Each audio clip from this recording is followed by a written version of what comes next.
Ben, it is great to see you. Good to see you, Micah. Where's my beer? Maybe later. Cheers. Have a coffee first. Cheers, buddy.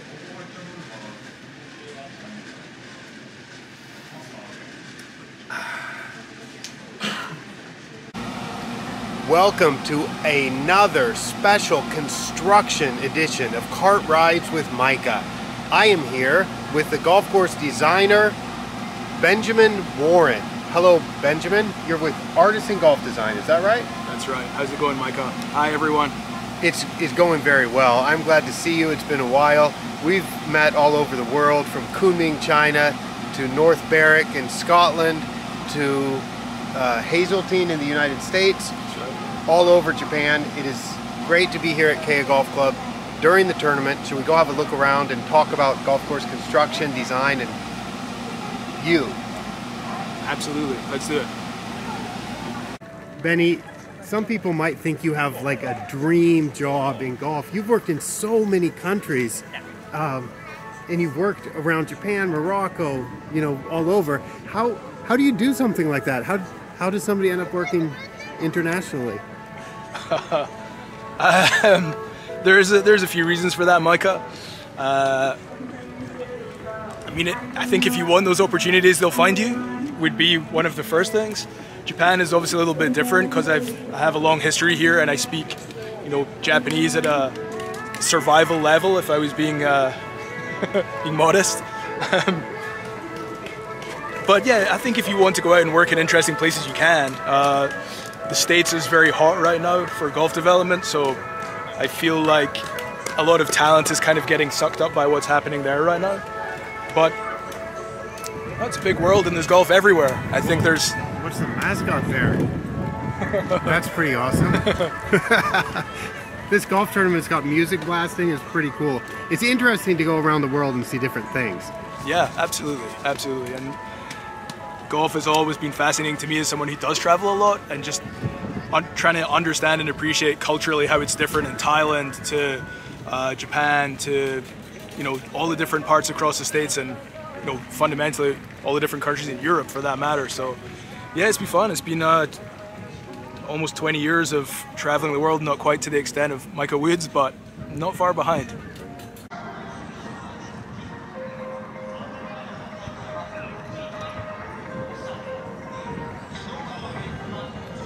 You are from North Berwick.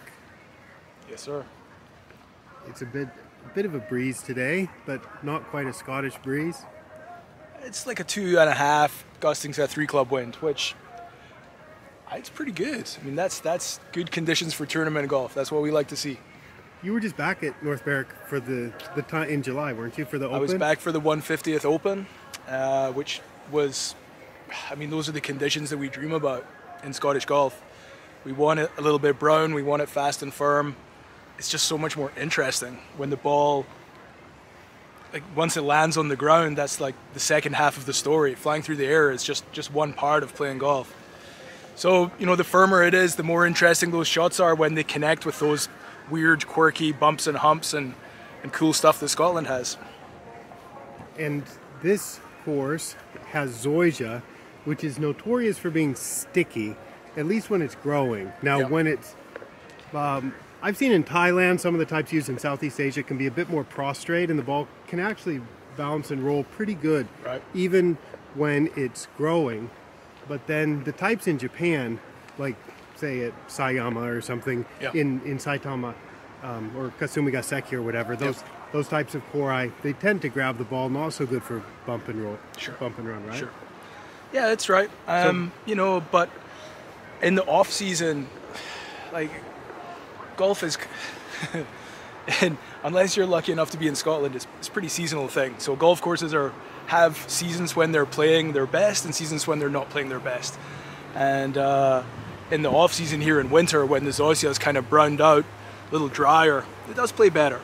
For me, for someone who likes, those kind of ground game shots.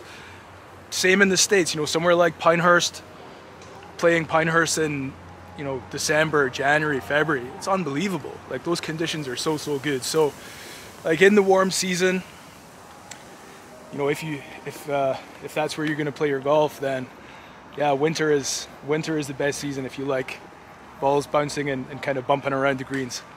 Benny, this is pretty awesome. They've got free non-alcohol beer Thursday, Friday, Saturday, Sunday, open at 9 in the morning. Should we try some? Responsibly. All right, we got our non-alcohol beers for free. What service? Service. Cheers. Kampai. Kampai. Does your background being from Scotland and being very familiar, growing up playing at a place like North Berwick, which is, when people ask me what my favorite course is, I always say that's not the way I think, but if I have to choose one, it's North Berwick. Sure. And so that must inform the work that you do now, whether you're in Morocco or here or in the United States. How does it inform your work? I think there's the original source material for golf architecture is essentially all in the southeast of Scotland. And for how culturally, however different golf gets, when you boil golf courses back down to their basic elements, it's still the same elements that we had in the southeast of Scotland. You know, it's presented in a little bit different way for climate reasons. The grasses are different, but the shapes, contours, the way the ball reacts, the way that you navigate the golf course, the bunker positioning, some of the strategies, the fundamental strategies that go into somewhere like the Old Course or North Berwick, they've been replicated on golf courses all around the world. So yeah, I think a familiarity with the original source material, the primary sources, it certainly can't hurt you. You're an accomplished golfer, aren't you? You can get your ball around pretty much any golf course. Yeah, I'm okay. I can play. You're an accomplished snowboarder, aren't you? Isn't that because you didn't start off as a golf course architect? You studied software. Software design. Yeah, so I graduated from as a software engineer, and worked in tech a little bit. It wasn't really my passion. That was sort of practical decision to study that. But at the same time, it's still you're putting teams together. It's a creative endeavor. What I didn't like about technology, honestly, was just the speed of the cycle of change. So you've gone from something where you might write a piece of code that does something really clever in a piece of software, and then you might write over that again 1 year or 2 years later, and just in the cycle of updating and improving that software. I quite like that golf courses go into the ground, and if you do it well, that thing might be there for 100 years, 200 more. This is a sandy site, so it's kind of natural to have bunkers, but you just informed me that the Chaska project you were working on has no bunkers. Can you tell me about that? Chaska Loop has no bunkers. So it's a muni short course. It's 1,234 yards. Its target market is beginner golfers and adaptive golfers. So that's golfers who play in mobility devices, para golfers, things like that. So bunkers are very difficult for new golfers, for golfers, with those kind of impaired mobility. They're also expensive to maintain. So if you're talking about a mini short course where the budget or the play fees are still going to be very, very low, and you might have one superintendent and one other seasonal team member, the last thing in the world that they should be focusing their time on is bunkers. They just don't have the resources to do that. So in those circumstances, it makes much more sense to just have a lot of grass, build really, really interesting contours, and focus on creating like the playing challenge or the playing interest being created by contours and green contours. Some ground contour that got exposed, I guess, during the recent bunker project, but it also changed some mowing lines. This is just superb. We saw a pro in the previous group just hit their shot. Of course, it's downwind, the greens are firm, but it went down into that area. So this type of thing is a lovely feature on land like this. Yeah, absolutely. Whenever you're setting a course up for tournament play, the more that you can push the pins into areas where there's some risk associated with, a slight miss. And, in the case of a contour like this, like it's actually harder than a bunker because the ball just catches that short grass. And the last thing that a pro wants is for their golf ball to run, 20 yards away from where it landed.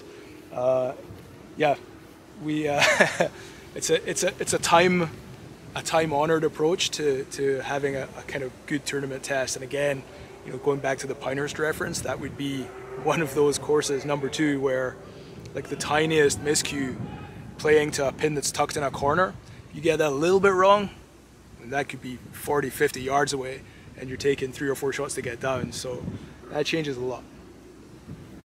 I understand. Well, actually, I know. I've experienced with you. We've been up on the mountains together, and you can really get down a mountain. Tell me about how you got into snowboarding, and you're a better skier than I am too. You're pretty good on the mountains. And is that related to golf or golf design or golf play at all? That's a bit of a tenuous connection, but okay. First of all, snowboarding. I guess we were lucky growing up in Scotland that we had, mountains and a mountain culture in Scotland.